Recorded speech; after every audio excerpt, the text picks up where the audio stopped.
నాకు ఈ సమాజం మీద చాలా నమ్మకం ఎక్కువ. ప్రతి వ్యవస్థలో మంచి ఉంటుంది, చెడు ఉంటుంది. చెడుని చూస్తూ దాని మీదనే కాన్సంట్రేట్ చేస్తూ మంచిని మర్చిపోతే కష్టం.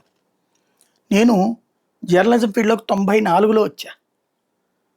తర్వాత దాదాపుగా print media, cable media, electronic media అన్నీ పూర్తయి ఇప్పుడు డిజిటల్ మీడియా రన్ చేసుకుంటున్నా.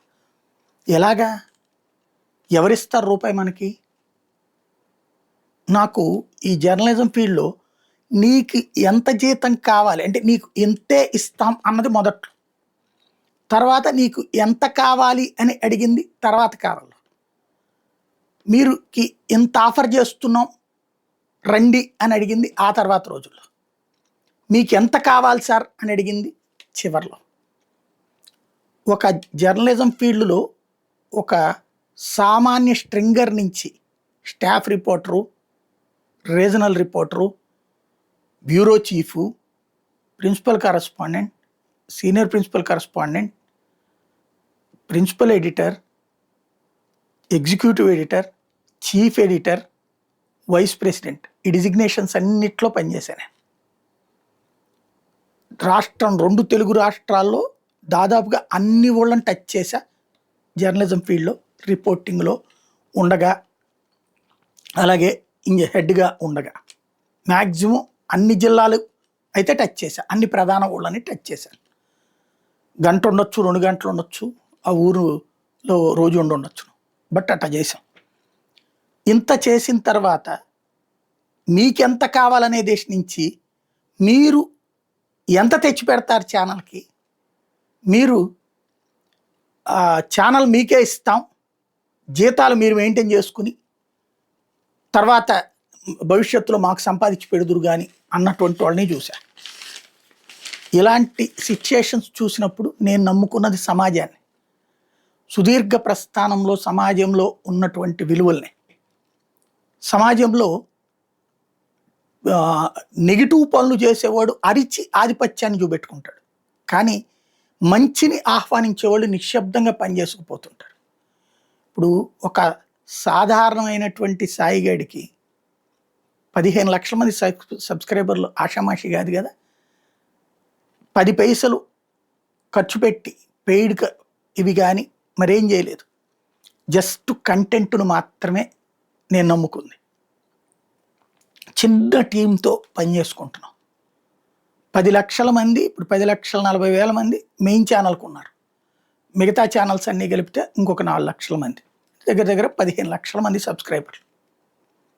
ఇంతమంది సబ్స్క్రైబ్ చేయడం కానీ, వీళ్ళల్లో ఒకటి 500 మందే చూడొచ్చు, ఇంకోటి 10,000 మంది చూడొచ్చు, ఇంకోటి 1,00,000 మంది చూడొచ్చు. వీళ్ళందరూ చూడబట్టినే కదా నాకు ఇవాళ ముద్ద దొరుకుతుంది, మేము 4-5 బతుకుతున్నాం. అంటే సమాజంలో ఈ సందర్భంలో ట్రోల్స్ ఉంటాయి, ఎదురు దెబ్బలు ఉంటాయి, దాన్ని ఏమంటారు మీమ్స్ ఉంటాయి. వాటికి భయపడిపోయి పారిపోవట్లా నేను.